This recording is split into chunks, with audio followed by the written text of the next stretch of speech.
Assalamualaikum warahmatullahi wabarakatuh. Pemirsa TV-mu yang cerdas mencerahkan, ketemu lagi kita dalam acara Indonesia Jurnalis Forum. Kali ini kita akan menyorot masalah yang menarik perhatian masyarakat seputar KPK, Polri, dan citra Presiden Jokowi. Pemirsa sekalian, masalah Polri dan KPK sampai saat ini masih jadi perbincangan karena cerita ini sudah berlangsung 3 kali yang disebut dengan cicak versus buaya. Yang pertama tahun 2010, kemudian 2013 dan kembali 2015. Sering disebut dengan siklus 3 tahunan sekali. Masalah KPK versus Polri ini menarik perhatian, bahkan mantan Ketua Umum PP Muhammadiyah Buya Shafi'i Ma'arif mempertanyakan, bahkan sempat menyatakan apakah KPK ini akan dimatikan. Kemudian Ketua Umum PP Muhammadiyah Profesor Dr. M.Din Samsudin juga mengingatkan Presiden untuk tidak berlama-lama dalam menengahi kasus KPK versus Polri, karena akan berdampak luas bukan hanya buat masyarakat tapi juga akan mempengaruhi bagaimana pemerintahan Presiden Jokowi 5 tahun ke depan. Pemirsa, di hadapan saya saat ini sudah ada 3 narasumber yang akan mengulas masalah ini. Yang pertama saya perkenalkan Bapak Dr. Wikrama Abidin. Beliau adalah sekarang dosen pasca sarjana Universitas Indonesia dan beliau adalah tokoh pers nasional, pernah menjabat sebagai anggota Dewan Pers dan dikenal juga di dunia kampus ketika beliau memimpin surat kabar yang dikelola Universitas Indonesia yang terkenal dengan surat kabar Salemba. Berikutnya saya perkenalkan Pak Nasihin. Beliau adalah pemimpin redaksi harian Republika. Beliau juga selain wartawan senior banyak menulis buku. Berikutnya saya perkenalkan Pak Barlian Awe, tokoh pers dari Aceh. Beliau baru hadir dari Hari Pers Nasional di Batam dan sebagai tokoh pers di daerah, beliau juga mengikuti perkembangan bagaimana KPK versus Polri. Nah, sekarang kita akan mulai perbincangan kita kepada Pak Wikrama. Bagaimana Pak melihat perkembangan KPK versus Polri? Ini kecenderungan berita yang dilihat sepanjang 1 bulan terakhir ini. Silakan Pak Wikrama. Terima kasih. Assalamualaikum warahmatullahi wabarakatuh. Waalaikumsalam. Ya, berita itu kan selalu berprinsip pada aktualitas. Ya. Dan ada ungkapan dalam jurnalistik, bad news is good news. Jadi kalau sesuatu yang dianggap tidak baik, sesuatu yang ada bau-bau nggak sedap, ya, nah itu salah satu ya bagian dari unsur jurnalisme yang menarik untuk diberitakan. Nah, persoalan sekarang dari sisi mana? Apakah dari sisi ya pelakunya atau dari sisi fenomenanya ya, yang mau dilihat? Nah, bagi pers itu tidak jadi masalah. Yang penting ada perspektif. Ya. Dengan bad news is good news itu perspektifnya adalah bahwa media itu terikat pada ya prinsip-prinsip jurnalistik yang disebut ada aktualitas ya, kemudian ada juga faktualitas ya, dan yang paling penting itu adalah berita itu tidak hanya aktual ya dan faktual, tapi verified ya, bisa dipertanggungjawabkan. Sampai di sana aja ya, saya kira tugas jurnalistik. Nah, menyangkut apakah itu benar atau tidak, itu dinamika yang berkembang. Karena tugas jurnalistik tidak semata-mata mengungkap apa yang dianggap sesaat itu benar, Iya. tapi dia menganggap apa yang saat itu ada, ya. Apa yang saat itu menarik. Yang menarik itu selalu yang itu saya katakan yang menyimpang, ya, yang tidak beres, ya. Ya, dalam konteks katakanlah sekarang ada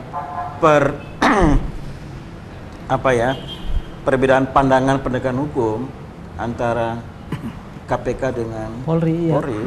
Ya saya kira masing-masing ya memang berpijak dari sana, ya kan. Kalau dari sudut pandangan hukum tentu saja muaranya adalah pertama ya kepastian, kedua keadilan, ketiga adalah kemanfaatan, ya. Nah, media juga harus sampai ke sana menurut saya. Tapi tidak langsung ke situ. Ujung-ujungnya harus sampai ke sana, saya bilang. Apa yang disebut kepastian dalam jurnalistik menurut saya, kepastian itu memang relatif, ya. Semuanya dalam media itu mengalir, ya. Mengalir, ya. Iya. Everything exchange, semua berubah dan dinamis, ya. Misalnya begini, ya. Orang tadi tidak yakin Jokowi itu mampu menjadi gubernur. Dia mengalir, ya. Dia kinerjanya memperlihatkan dia mampu, ya kan? Sehingga muncul trust, ya. Trust ketika diadakan pemilihan presiden. Nah, trust ini diperlihatkan oleh masyarakat yang selama ini tidak menemukan figur-figur seperti Jokowi. Nah, trust ini kemudian diberikan legitimasi dalam bentuk sovereign, kedaulatan, melalui pemilihan umum sehingga dia menjadi presiden, gitu. Nah, jadi dia punya dua unsur sekarang. Dia punya unsur trust dan kedua punya unsur sovereign, ya kan? Nah, sekarang bagaimana persoalan dia atau Pak Jokowi itu ya melihat ya katakanlah sengkarut atau sengketa ya antara dua lembaga ini, ya, antara KPK dan Polri. Polri itu dibutuhkan, KPK dibutuhkan. Undang-Undang Nomor 2 Tahun 2002 mengatakan Polri itu adalah salah satu alat negara yang menjamin masyarakat madani menuju masyarakat yang adil, makmur, dan sejahtera. Ini penting sekali. KPK apalagi? KPK itu lahir karena dianggap lembaga penegakan hukum di bidang korupsi itu belum berfungsi dengan baik. Ya, artinya apa? Polri sebagai salah satu unsur penegak hukum, termasuk juga memberantas korupsi, itu dianggap belum maksimal. Nah, jadi dua lembaga ini saling isi harusnya, saling sinergi, bukan saling menerkam. Bellum omnium contra omnes. Kecenderungan pemberitaan media saling jadi menerkam. Bukan saling menerkam, ya. Nah, media harus dalam perspektif ini. Dua-duanya kita perlukan. Cuman persoalannya, ya kan? Bagaimana dengan KPK yang mempunyai katakanlah tujuan atau tugas pokok memberantas korupsi, ya kan?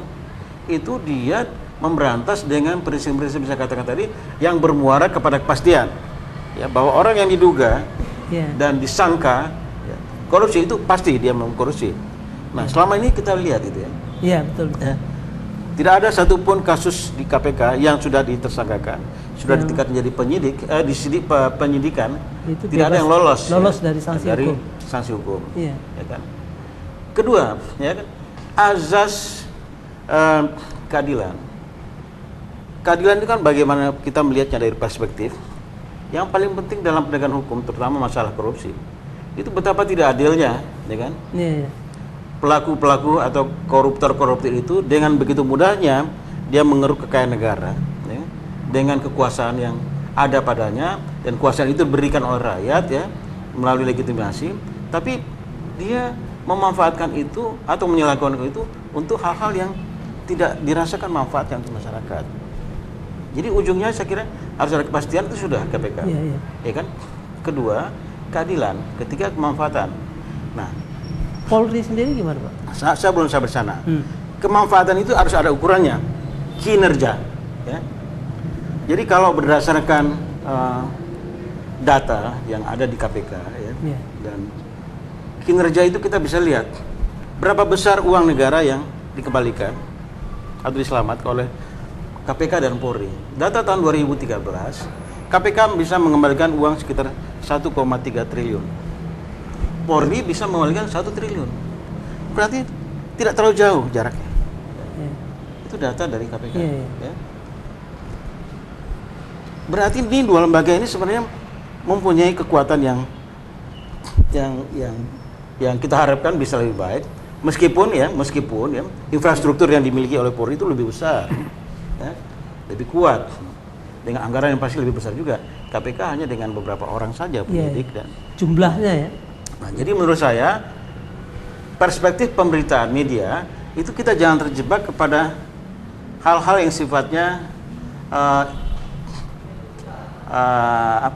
yang sifatnya itu sebab akibat saja. Jadi dia tidak hanya bicara ujung-ujungnya, tapi juga harus ada ulasan yang agak dalam ya. Bagaimana ini bisa terjadi? Dan yang terakhir ini saya katakan bahwa KPK itu juga bukan satu lembaga yang bisa mengatasi semua masalah korupsi. Ya kan? Katakanlah semua koruptor yang ada di kepolisian ditangkap oleh KPK, ya kan? Apakah lembaga kepolisian itu akan lebih bagus? Ya kan?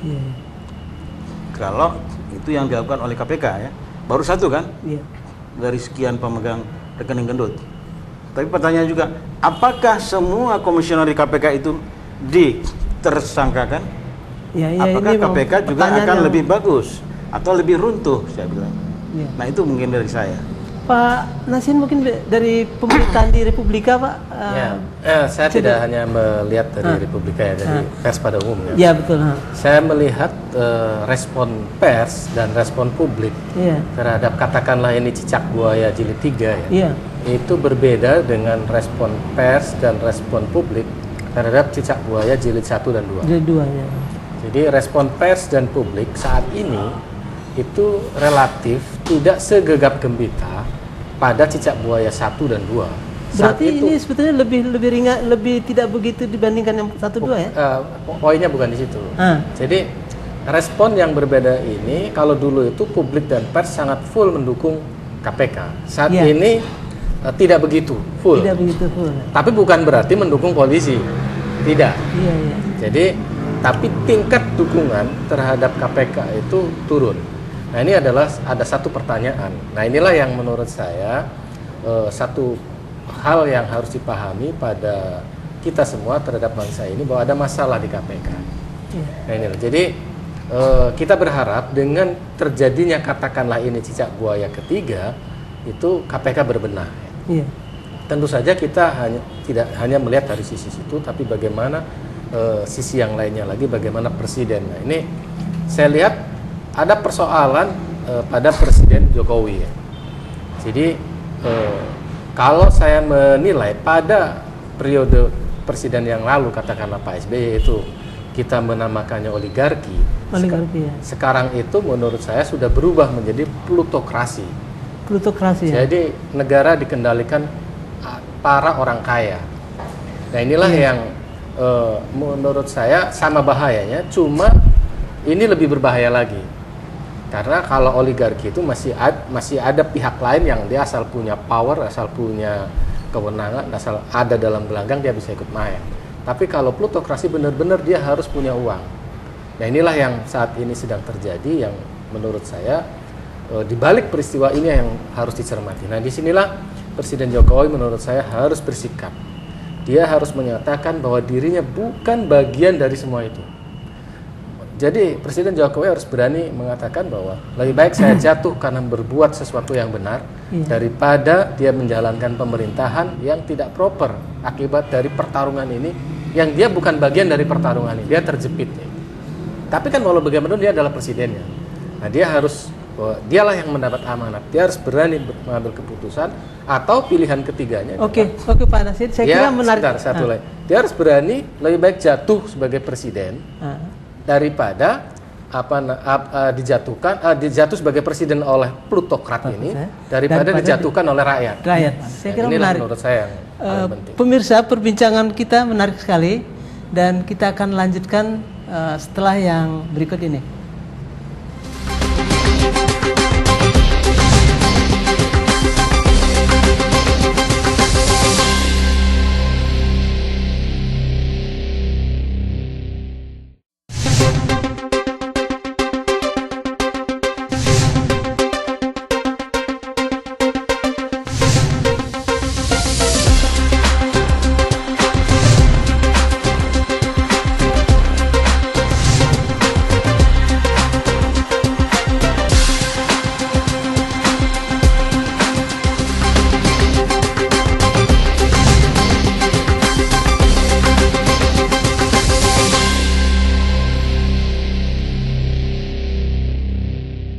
Pemirsa TVMO, kita lanjutkan acara perbincangan KPK versus Polri, dan kita akan lanjutkan sebetulnya yang jadi pertanyaan adalah ketika Presiden Jokowi memutuskan, yaitu apakah akan mengajukan calon nama baru Kapolri atau tetap melantik Budi Gunawan sebagai Kapolri. Ini tentu berdasarkan hasil katanya Pak Jokowi menunda-nunda keputusan ini setelah pra-peradilan selesai. Nah, ini saya akan tanyakan lanjut kepada Pak Nasihin. Tadi Bapak mengatakan ini Jokowi memilih yang mana gitu. Apakah berpihak kepada rakyat atau akan berpihak kepada orang kaya ini gitu. Silakan Pak Nasihin. Ya, jadi tentu kita tidak bisa meramal apa yang terjadi, kita bukan peramal ya. Jadi apakah yang ada adalah pertanyaan-pertanyaan. Apakah Pak Presiden akan menunggu keputusan pra-peradilan? Artinya ketika di pra-peradilan bahwa misalnya BG menang, kemudian dia dilantik, ataukah walaupun BG menang, BG tidak dilantik? Itu kan pertanyaan. Itu pertanyaan betul. Nah, apakah juga Pak Presiden tidak menunggu pra-peradilan? Dia tetap akan mengajukan Kapolri baru. Tapi di sini ada problem ketatanegaraan.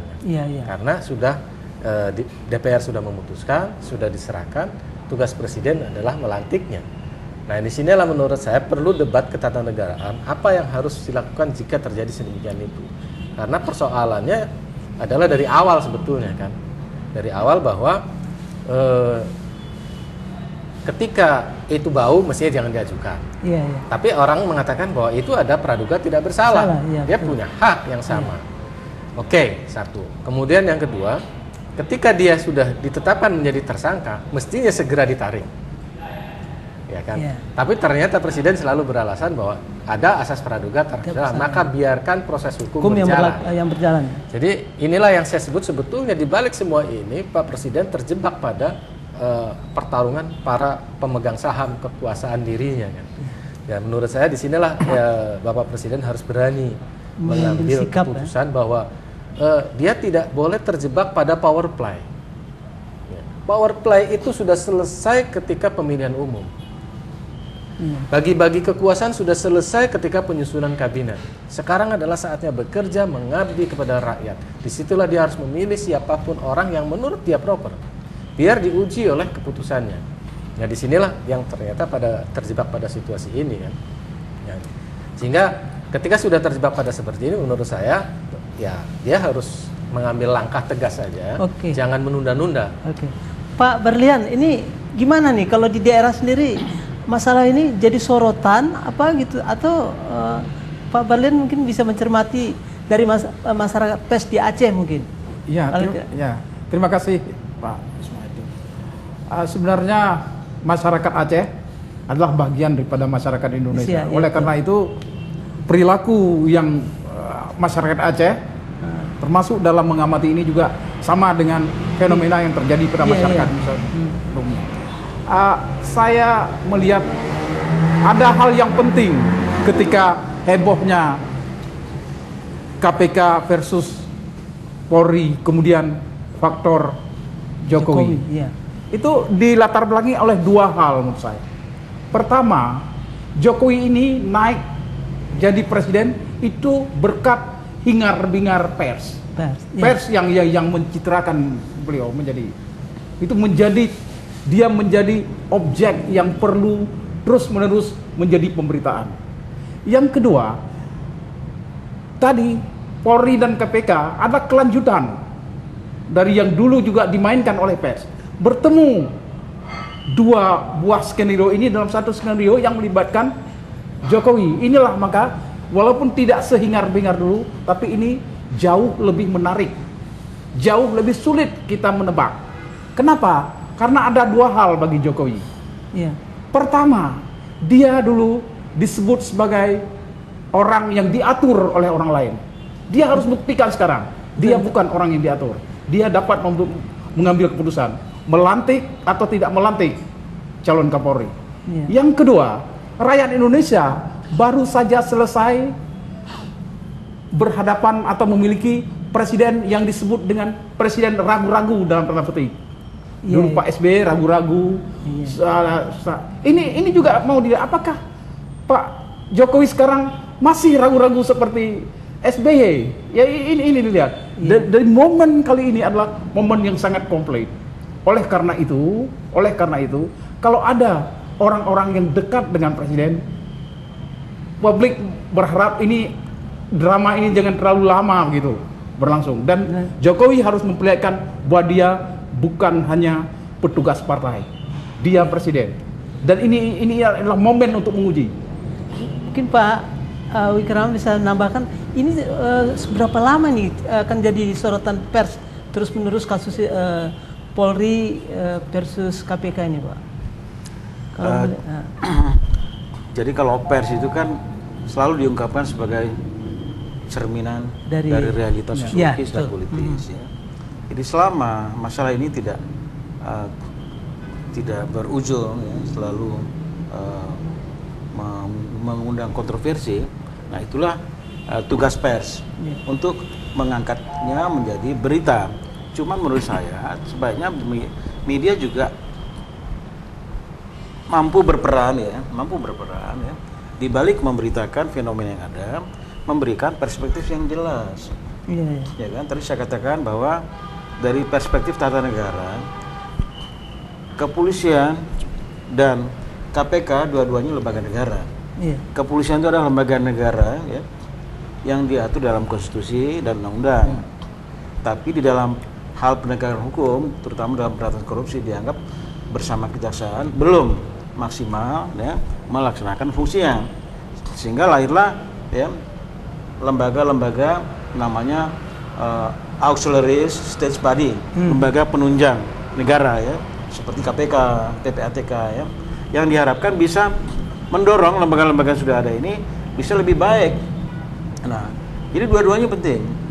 Nah, persoalan sekarang itu yang saya katakan tadi, bagaimana media ya tidak hanya membuat atau memberitakan hal-hal yang sifatnya itu kontroversial, tapi juga memberikan perspektif ya, bahwa kita jangan sampai terjebak dengan permainan-permainan ya yang ada di belakang kasus ini. Tadi sudah disinggung bahwa ada kemungkinan plutokrasi ya, yang berperan, tapi juga masih ada juga barangkali yang namanya aristokrasi. Karena ini dua saudara yang saudara kembar sekira ya, dalam sejarah ketatanegaraan ini dua saudara kembar ini kan, yang namanya negara ya, autokrasi maupun demokrasi itu selalu dikendalikan sama dua power ya, money atau real power ya, itu nggak bisa dihindari. Nah, di dalam sejarah ketatanegaraan terutama di Inggris sebagai negara yang termasuk menjadi pion lahirnya azazi dan demokrasi. Nah, di situ kan terjadi kan proses pergumulan pemikiran tarik menarik antara kekuasaan yang sifatnya top down dari atas ya, kemudian dikritik menjadi kekuasaan yang harus dipecah dan dibagi. Dan siapa yang memecah dan bagi itu harus rakyat melalui yang namanya demos kratos. Jadi rakyatlah yang berperan. Nah, persoalan sekarang menurut saya harus didudukkan ya. Ini persoalan siapa sebenarnya? Ini persoalan kepala negara. Ya? Persoalan kepala negara. Berarti Presiden Jokowi. Dia itu pengendali, ya. Dia itu diberikan kewenangan oleh Undang-Undang Nomor 2 dan tahun 2012 mengenai kepolisian mutlak, ya, untuk mengangkat dan memberhentikan Kapolri. Ya. Nah, sekarang kan sudah terlanjur ya. Orang yang diusulkan diminta dipersetujuan dari DPR sudah disetujui, tapi ya persoalannya kemudian ada respons ya yang tidak bagus, respons yang tidak positif ya, ya.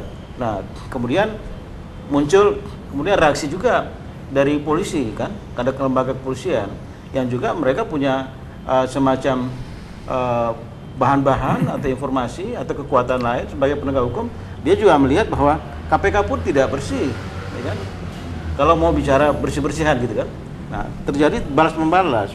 Nah, dalam suasana seperti ini, sebagai seorang bapak, sebagai seorang pengendali negara, keputusan ada tangan dia. Jadi kausa primanya itu ada di Jokowi. Ya kan? Nah persoalan sekarang, apakah Jokowi sebagai kepala negara dia mampu mengendalikan negara ini? Ya. Ini baru bagian kecil aja dua lembaga ini.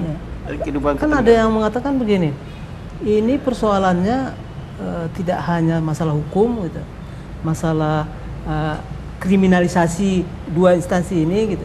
Sebetulnya lebih cenderung yang lebih besar itu masalah politisasi terhadap kasus ini. Mungkin Pak Nasin melihat nggak ini? Ya, jadi saya ingin melanjutkan yang Pak Wikrama tadi ya. Iya. Jadi saat ini Presiden Jokowi sedang mengkonsolidasi kekuasaannya. Konsolidasi Dia adalah presiden yang boleh kita sebut paling lemah dalam sejarah Indonesia. paling lemah ya? Ya, Iya, karena posisinya. dia adalah presiden yang tidak memimpin partai. Betul. Jadi saya ingat pada kisah Julius Caesar ya. Julius Caesar itu ada seperti Jokowi, dia adalah pemimpin negara yang mengandalkan pada dukungan rakyat.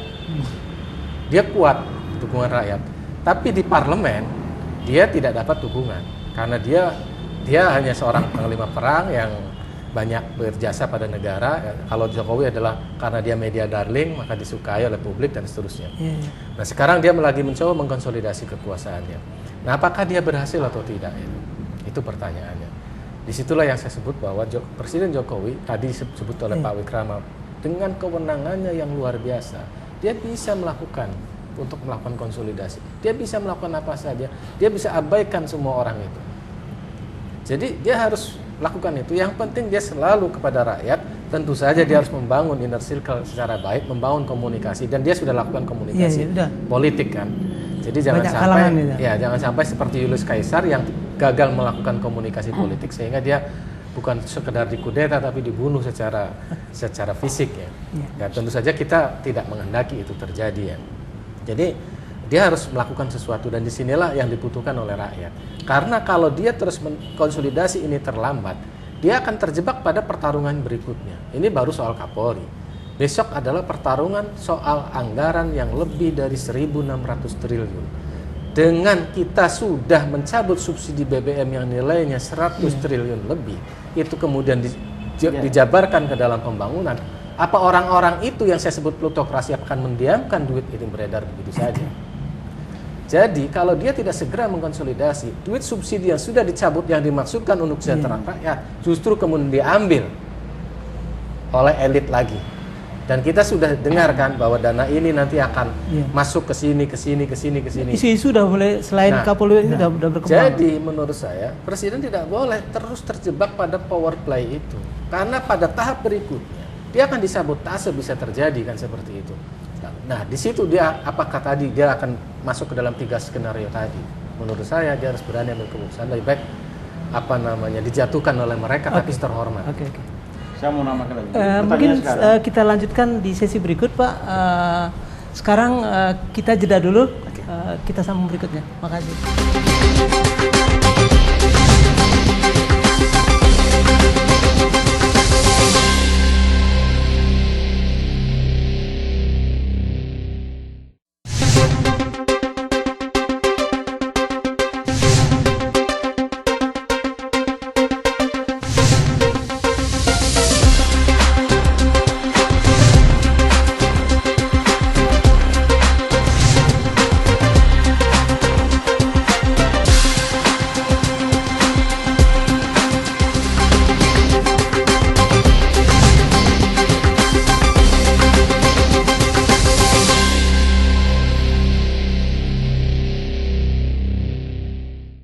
Pemirsa TVMO, kita kembali membincangkan Polri versus KPK dan citra Jokowi. Pak Wikrama, tadi kayaknya terputus, kita bisa lanjutkan yang menarik tadi. Jadi saya ingin mencoba menjelaskan bagaimana kedudukan Presiden dalam ketatanegaraan Indonesia sekarang. Karena Presiden itu langsung dipilih oleh rakyat, seperti yang juga dengan DPR. Maka kedaulatan itu langsung dan absolut kuat sekali dalam hal tertentu ya. Kuat sekali dalam konteks KPK versus Kapolri versus Polri. Ini sebenarnya menjadi pertanyaan besar dengan kekuatan atau kekuasaan yang begitu besar diberikan oleh rakyat ya. Mengapa beliau itu seperti ragu-ragu, seperti tidak Ada yang ditakuti ya? seperti apa ya, khawatir ya. Nah, khawatiran. Kalau bertindak yang proper, bertindak yang patut ya. Apa yang buat dia khawatir? Apakah betul ada unsur plutokrasi atau aristokrasi gitu kan? Padahal ibaratkan pedang itu sudah ada di tangan beliau. Apakah pedang itu akan digunakan untuk menegakkan keadilan, kebenaran, ya, kepastian hukum, ataukah sebaliknya pedang yang dikendalikan oleh kaum elit, ya, keuangan, kaum elit bisnis, dan kaum elit politisi. Nah, pertanyaan di sana. Nah, terus topik kita kan membicarakan bagaimana peran media dalam fenomena ini. Jadi menurut saya di sini media tidak hanya memberitakan apa yang muncul ya dalam proses ini, tapi media juga harus mampu memberikan dorongan, spirit ya, kepada presiden bahwa presiden ini sangat kuat, ya, sangat legitimate. Dan presiden itu sah kalau dia mengangkat atau memberhentikan, walaupun tidak disetujui DPR sekalipun. Itu undang-undang memberikan kemungkinan.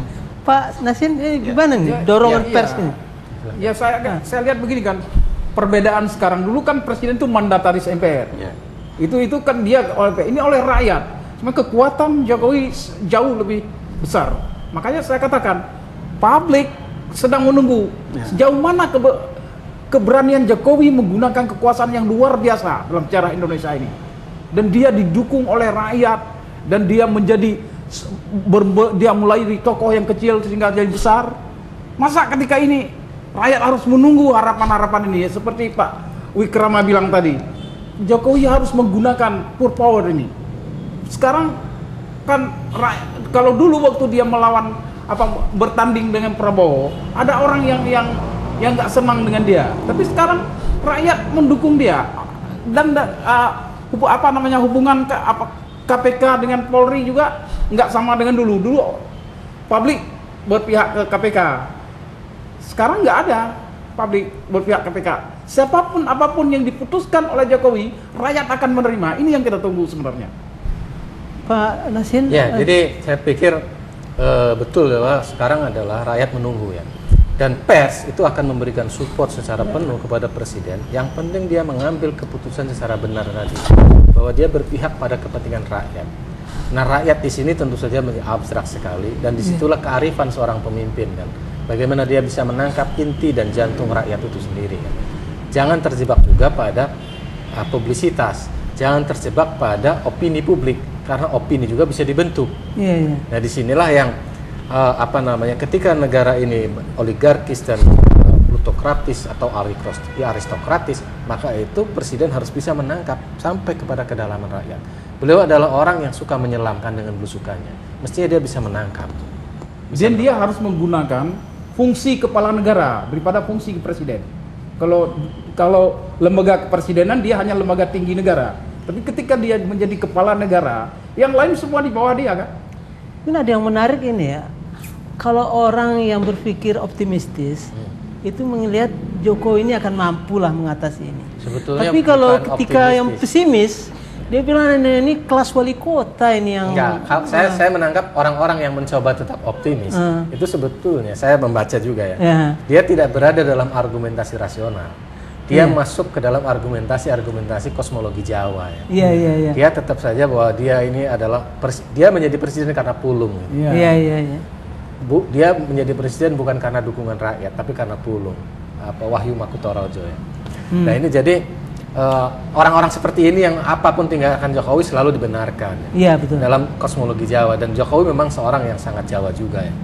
Jadi tapi kalau orang-orang yang rasional, mereka melihat bahwa Jokowi terjebak pada situasi yang sebetulnya sudah diprediksi dari awal. Nah, di sini tindakan dia yang mencoba mengambil jarak yang sama antara polisi dan KPK menurut saya sudah benar pada titik itu ya. Cuma dia harus segera ambil keputusan, tidak boleh terus-menerus. Karena KPK juga menurut saya di masa lalu, di pemerintahan yang lalu, dia menjadi bagian dari oligarki politik juga.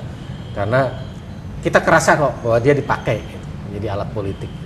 Sehingga Jokowi mencitrakan dirinya sebagai presiden yang bersih, mestinya dia harus berpikir bahwa carilah orang di KPK nanti, orang yang berkarakter malaikat. Walaupun kita tentu saja tanda petik di sini ya. Karena tidak ada manusia yang sempurna. Tapi setidaknya carilah jangan seperti yang komisioner KPK sekarang yang tersandera. Ketika orang mengungkap keborokan-keborokan, kita tahu lah si A terpilih dulu atas garansi siapa sehingga tidak diganggu. Begitu sekarang sudah nggak ada ya diganggu lah, yang dulu itu disimpan dikeluarkan. Itu sebetulnya di kalangan media kita sudah lama mendengar cerita itu. Dan inilah yang saya sebut mengapa responnya berbeda. Nah, tapi itu kan masa lalu. Sekarang Jokowi adalah presidennya. Dan Jokowi dia harus bisa melid sebagai pemimpin negara. Bukan sekedar, ada yang menyebut bahwa sekarang Jokowi itu sebagai administrator saja. Administrator pemerintahan. Dia tidak mengambil kebijakan. Tapi orang juga bisa kecele, bisa salah. Tiba-tiba Jokowi sudah menyaksikan penandatanganan kerjasama mobil ini. Padahal isu ini belum selesai. Lalu publik sudah melihat Jokowi melakukan kesalahan lain. Saya kasihan itu. Pers juga membesar-besarkan kesalahan itu. Dia ungkitkan kebencian dengan Malaysia ini kan tertumpu dengan ini. Kalau itu bahkan sebelumnya kan isu Freeport juga kan. Jadi ini yang kita nggak bisa baca ini kemana sebenarnya arahnya. Ya mungkin Pak Wikrama bisa melihatnya. Ya ini kan sistemik ya. Artinya tadi sudah digambarkan bahwa ada realitas politik. Bagaimanapun juga ada kekuatan oligarkis, kekuatan plutokratis ya, di balik figur media darling ini kan. Dia ini kan kesayangan media dan kesayangan rakyat Jokowi ini. Dan kalau dia secara personal ya, dia ini ingin saya katakan dia ini adalah personifikasi rakyat. Wong cilik ya. Rakyat bawah. Karena itu dia menang.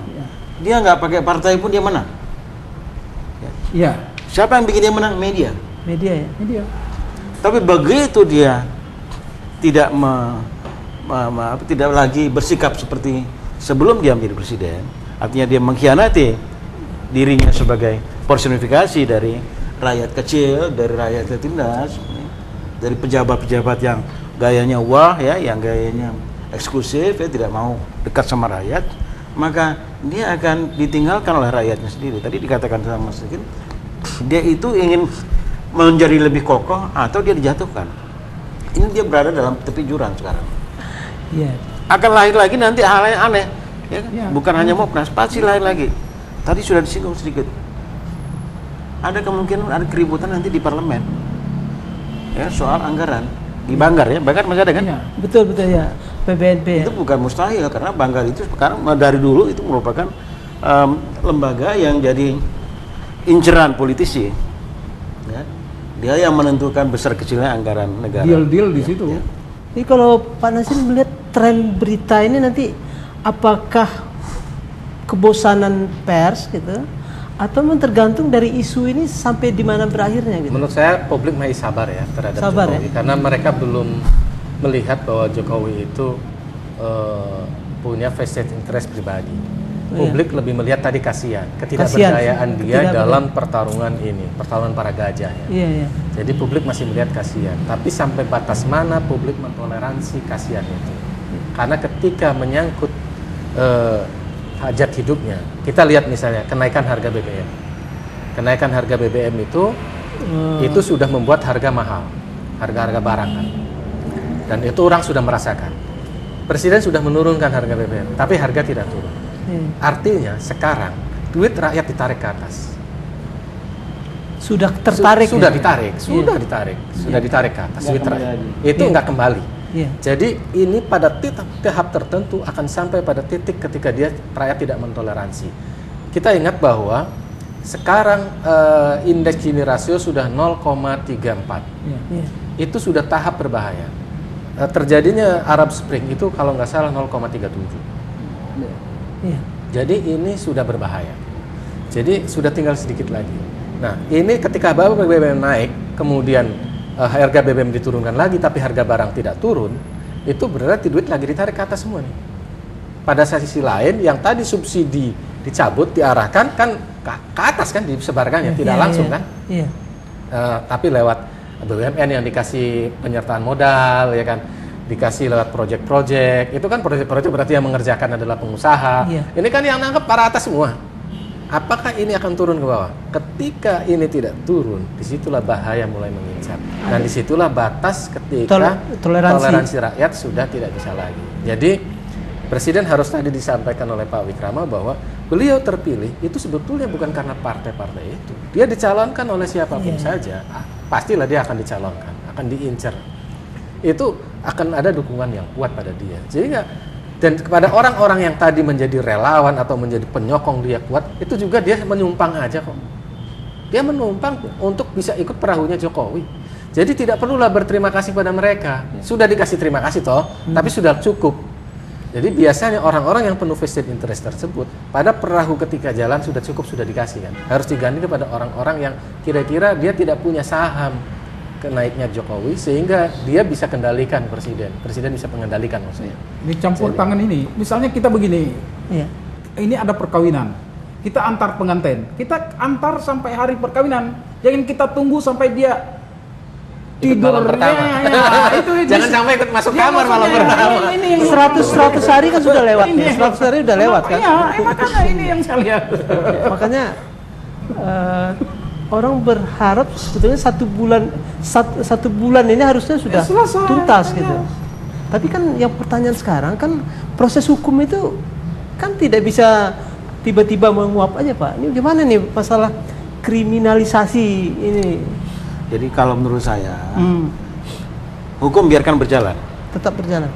KPK silakan buktikan ya, bahwa BG adalah orang yang diduga ya, melakukan korupsi. Polisi juga biar berjalan, ya unsur-unsur komisioner yang diduga ya juga melakukan perbuatan pidana, biarkan berjalan. Tapi apa yang terjadi sekarang itu harus jadi pelajaran. KPK harus diperkuat oleh orang-orang yang betul-betul proper dan kredibel. Ya, kita lihat ngilar belakang sekarang ya.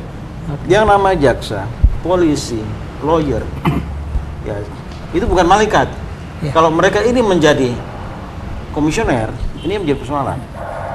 Ya, susah mencari lawyer yang tidak terlibat dengan persoalan Markus, maklar kasus.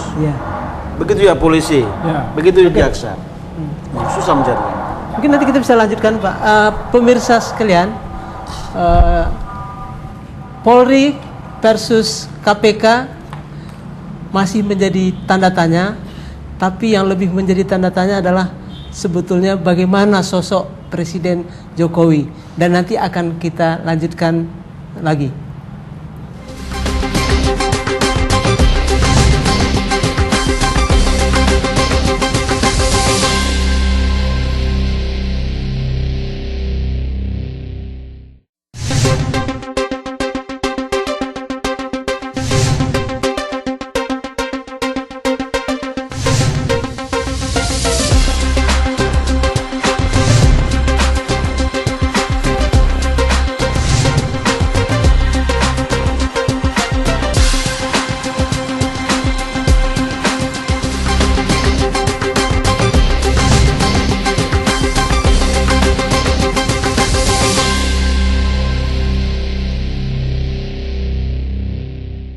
Pemirsa TVMU, kita kembali ke acara Indonesia Journalist Forum.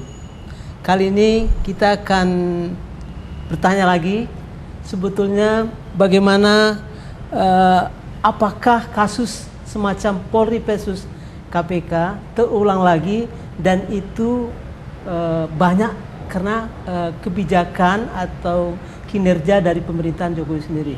Ini menarik. Kemudian patut ditanyakan juga sebetulnya posisi media itu sendiri seberapa optimistis melihat pemerintahan Jokowi mengelola pemerintahan ini. Saya mulai ke Pak Nasihin dulu.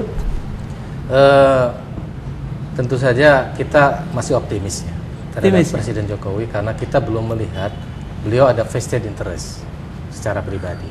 Kemudian kita juga belum melihat ada karakter yang tidak baik pada Jokowi. Dia lebih terjebak pada ketidakberdayaan.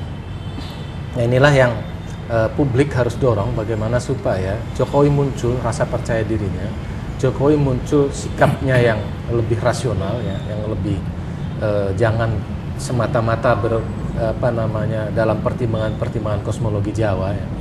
dia harus lebih rasional dari sini, harus bisa menggabungkan sehingga dia bisa muncul, karena kita tidak bisa menunggu terlalu lama. Dia harus melakukan action.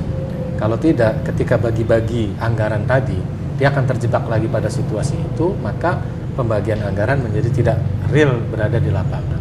Dan inilah yang banyak orang kemudian khawatir, apakah dia akan jatuh, apakah dia akan dijatuhkan, dan seterusnya. Dan inilah menurut saya kita harus optimis lah pada Pak Jokowi ini. Setidaknya pada karakter pribadinya kita belum melihat. Apakah optimistis ini karena selama ini memang Pak Jokowi itu media darling atau gimana ini pers ini? Tidak, kita melihat pada karakternya ya, sama vested interestnya. Nah, itu belum terlihat. Nah, kalau orang sudah terjebak pada vested interest sama seperti pada umumnya, padahal dia menjadi presiden karena dia dianggap berbeda dibandingkan para politisi pada umumnya atau para calon pemimpin pada umumnya. Pak Wikrama, saya ingin dapat jawaban sebetulnya pers itu media darling atau tidak itu sangat ditentukan oleh sosok yang bersangkutan gitu, bukan karena media itu ada kalau ini media darling, kalau ini enggak. Gimana nih Pak Wikrama? Jadi saya kira Jokowi itu dia masih punya modal yang disebut trust ya. Itulah modal pokok dia. Selama dia bersikap wise, berpihak kepada orang yang memberikan kedaulatan kepada dia, rakyat. Jadi kalau dia lari dari situ, maka muncullah yang namanya distrust. Tenggelam dia. Nah, sekarang ditunggu sikap wise man dia itu untuk menjaga trust termasuk media. Bagaimana sekarang dia bersikap konsisten seperti yang dilakukan waktu menyusun kabinet, bahwa dia menjanjikan kepada rakyat siapapun yang mendukung pemerintah ini adalah orang-orang yang bersih, ya, orang-orang yang profesional. Itu kuncinya. Nah, ini sudah jelas dia salah langkah ya, dalam mengusulkan Kapolri. Kasus ini ya? Ya, sudah jelas ada tanda-tanda, ada bau-bau nggak sedap ya. Tapi dia dimajukan juga sebagai calon. Dan kewenangan itu ada pada dia, walaupun katakanlah dia bersikap ya, dipengaruhi oleh kekuatan katakanlah pendukung atau tim sukses dan sebagainya, atau orang-orang merasa berjasa sehingga utang budi, dia tidak berperan, tidak bersikap seperti yang ada pada sosoknya. Tapi menurut saya publik tidak mau tahu, masyarakat tidak mau tahu, karena masyarakat hanya tahu Jokowi. Nah, dia harus pertahankan sikap dia yang dipercaya rakyat ya, dan sudah diberikan kedaulatan. Nah, bagaimana dia tetap bersikap konsisten ya. Jadi ada trust dan konsistensi, itu kata kunci. Jadi konsisten, dia harus bersikap tegas ya. Siapapun Kapolri yang akan datang itu harus bersih. Tidak harus melalui KPK, tapi dia harus jamin orang bersih. Karena KPK itu bukan lembaga yang diberikan kewenangan untuk mengangkat dan memberikan Polri. Begitu juga KPK, sebentar. KPK juga menurut saya harus hati-hati. Karena seleksi awal itu pemerintah loh. Pansel itu yang menentukan pemerintah, presiden Kapres. Jadi pansel ini juga harus hati-hati. Unsur pemerintah harus dikurangi. Jangan diberikan lagi ketuanya itu Menteri Hukum HAM. Jangan. Itu politisi. Berikanlah kepada tokoh-tokoh masyarakat yang mempunyai otoritas, punya kredibilitas tinggi ya. Sehingga pilihannya itu adalah pilihan orang yang mungkin tipis-tipis sama beda malaikat ya. Orang yang betul-betul punya trust tinggi seperti Jokowi. Pak Berlian mungkin ya, saya ingin mengatakan begini. Jokowi sebuah sosok. Rakyat mengetahui bagaimana sosok Jokowi, tapi rakyat kan tidak melihat langsung Jokowi. Jokowi yang dilihat rakyat adalah Jokowi yang dilihat dalam cermin sekarang. Cermin itu adalah pers. Maka pers harus betul-betul bersikap jujur terhadap ini. Dia harus memantulkan wajah Jokowi yang sebenarnya, dan itu untuk membantu. Kalau pers ada interest-interest tertentu, ini justru rakyat rusak, presiden juga kehilangan trust-nya seperti tadi. Selama ini pers sudah bagus membuatnya. Bagus memberitakan ini. Tapi kalau dibelok-belokkan, yang nggak penting dikait-kaitkan lagi dengan kelemahan Jokowi dicari-cari, ini kita bunuh diri bersama rakyat Indonesia ini. Bunuh diri massal. Ini yang saya khawatir, rakyat Indonesia itu masih banyak berharap kepada seorang presiden yang jujur, yang amanah, yang mencerminkan kerakyatan. Dan itu ada pada Jokowi pada zaman ini. Itu berpuluh tahun kita tunggu. Kalau ini kita sia-siakan kali ini, dan pers berperan untuk merusak Jokowi, saya mengatakan ini adalah sebuah kiamat kecil bagi Indonesia. Mungkin Pak Nasir, ini kan kasus ini besar ya dalam konteks penegakan hukum dan pemberantasan korupsi. Nah, Jokowi di awal pemerintahannya, saya nggak tahu disengaja tuh bermain-main dengan masalah ini gitu. Ya, jadi Polri itu punya kewenangan luas sekali ya. Ya. Dia menjadi wajah hukum di masyarakat kan. Sehingga Pak Jokowi harus hati-hati betul memilih Kapolri. Dia harus mencari polisi yang loyal, juga polisi yang bersih dan lurus. Dari sini dipertaruhkan segalanya. Kita kemarin sudah meragukan si ini diangkat karena afiliasi partai, ya kan, Jaksa Agung, kemudian Menko-nya juga afiliasi partai, yang pada ini adalah lembaga-lembaga vital ya. Nah, disinilah Kepala Polri harus benar-benar menjadi jaminan bagi masyarakat bahwa dia adalah bagian dari kami, bagian dari kita, bukan bagian dari semua permainan. Dan di sini Jokowi harus benar-benar segera ambil keputusan, cari polisi yang baik-baiknya untuk memimpin dan menjadi Kepala Polri. Tahap berikutnya, karena ini KPK kan bulan Oktober juga selesai, dia harus juga memilih itu. Ya, menurut saya kita harus berpikir ulang, apakah perlu wakil jaksa ada, apakah perlu wakil polisi ada, apakah perlu wakil hakim itu ada. Karena tadi wakil pengacara itu ada, karena mereka itu ya bagian dari sistem hukum yang selama ini kotor itu gitu. Sehingga lebih baik kita berpikir ulang lah tentang itu. Cari aja orang-orang yang baik, lurus dan bersih. Toh untuk masalah teknis ada pada para deputinya kan, ada pada penyidiknya. Tapi pengambilan keputusan ada di tangan mereka. Nah, inilah yang menurut saya Jokowi harus berani juga di sini bersikap memilih pimpinan KPK ke depan itu orang-orang yang tidak bisa dipermainkan lagi. Karena jangan sampai ada opini seolah-olah kita membubarkan KPK, publik membubarkan KPK, apa setiap kritik, padahal ada persoalan di situ. Nah, justru disitulah kita harus memulai, kita jaga benar-benar lembaga yang ini punya kewenangan yang luar biasa sekali. Bahkan kalau dia sudah menetapkan dia menjadi tersangka, dia tidak boleh mundur. Nah, bagaimana kalau dia kemudian diamkan sampai bertahun-tahun atau sampai 1 tahun? Orang itu digantung, nggak bisa apa-apa, dan itu keluarganya seperti apa? Betul. Sekarang kan kita melihat komisioner KPK yang sudah menjadi tersangka itu mencari simpati publik dengan cara yang sama ketika dulu para koruptor itu kan. Iya. Itu dulu KPK pun menyindir-nyindir atau mempersoalkan para tersangka koruptor tersebut. Sekarang dia melakukan hal yang sama. Jadi itulah makanya kita cari orang-orang yang punya pribadi yang lurus, tidak punya rekam jejak yang bagus, sehingga tidak ada orang yang akan menjebak dia. Nah, inilah tugas Jokowi berikutnya. 2 institusi ini sangat penting. Jadi memang kita berharap awal pemerintahan Jokowi ini, kalau orang kan mengatakan begini, kalau awal saya sudah begini, bagaimana seterusnya? Ya, ini. Tapi kita tahu ya, biasanya 2 tahun terakhir itu orang sudah sibuk berpolitik lagi kan? Ya, betul. Artinya dia punya waktu yang pendek sebetulnya. Punya waktu yang pendek. Punya waktu yang pendek. Jadi kalau 1 tahun dia nggak selesai konsolidasi, berarti cuma punya waktu 2 tahun. Dan kalau dalam 1 tahun dia kalah ya, dalam tanda petik, ya dia sudah kalah seterusnya. Tapi kita optimistis nih ya. Ya, justru situ kita masih punya optimisme, maka kita harus dorong Jokowi untuk berani. Dan yang bisa mendorong itu adalah pers. Pers. Ya. Karena kita kan tidak hanya pers yang mainstream sekarang kan, media sosial juga sangat berpengaruh untuk membentuk opini ini.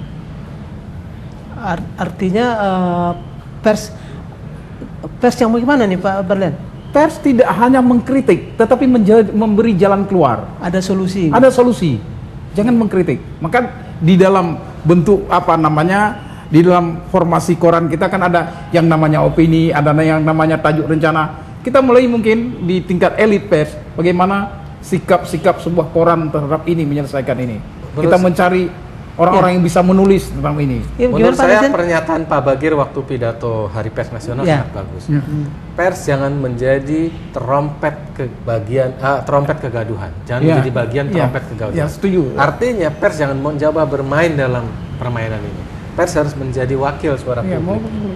Dan kita tahu memang sekarang ini sedang sangat sedih-sedihnya sejak pemilu kemarin itu pers sebagian Terbelah. ikut Ya, dalam betul. pertarungan terbelah. karena pers itu sebagian dimiliki oleh para ketua umum partai. Jadi sudah ada dua yang pemiliki ketua umum partai dan sekarang baru deklarasi 3 kan. Jadi ini menurut saya Dewan Pers.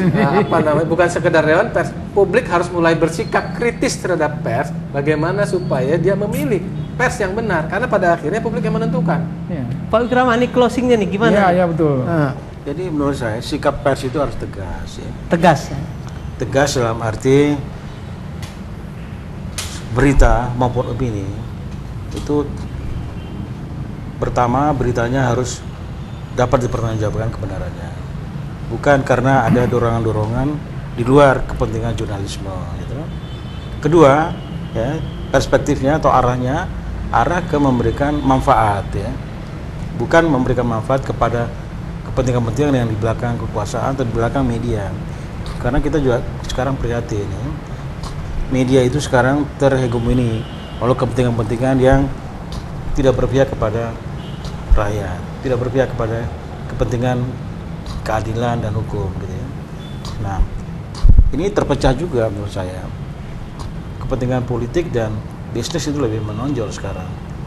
Mau atau tidak mau, suka nggak suka, ini terjadi. Jadi paling tidak bagi teman-teman media, ya kita sebagai orang media punya sikap. Newsroom itu harus punya independensi, saya kira itu.